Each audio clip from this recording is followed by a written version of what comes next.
चीज़ें तो बड़ी क्लियर हैं, इंटेंशंस बड़ी क्लियर हैं। पॉलिटिकल गवर्नमेंट थी पीडीएम की, उसकी इंटेंशंस बड़ी क्लियर थी। उन्होंने तो अपनी कैबिनेट बिल्कुल उसी तर्ज के ऊपर बनाई हुई थी, माइंड बनाया हुआ था। जैसे केपी के अंदर हमने देखा कि तमाम पार्टियों को कोटा दिया गया था कि अच्छा इतने वजीर उसके, इतने वजीर उतने, ये सारा कुछ किया गया था। यहाँ भी उसी कोटे के तहत बेशुमार नाम आपने पिछले एक हफ्ते के अंदर मुसलसल जो है कि वो 100% यकीन के साथ शेयर किए जा रहे थे कि ये आ जाएंगे, फलां साहब होंगे।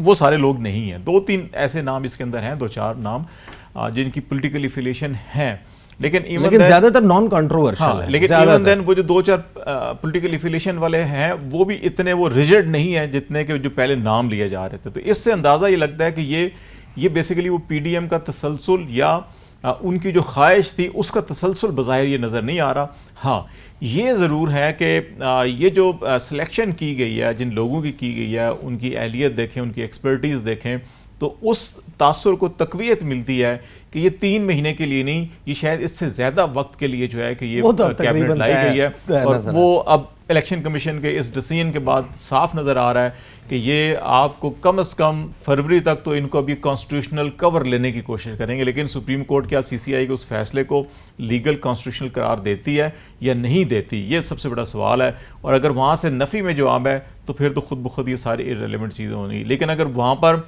कहीं मुस्बत जवाब दिया जाता है, जो मुझे इम्कानात कम नज़र आते हैं, वैसे अगर कोई मुस्बत जवाब दिया जाता है तो फिर यकीन जानिए कि फिर आपका सिर्फ जैसे पंजाब केपी का इलेक्शन डिले हुआ था, फिर ये मुझे फरवरी मार्च में भी इलेक्शन होते नज़र नहीं आते। अगर सुप्रीम कोर्ट ने वहाँ पर भी कहीं लचक दिखाई तो फिर शायद ये मज़ीद आगे चले जाएंगे।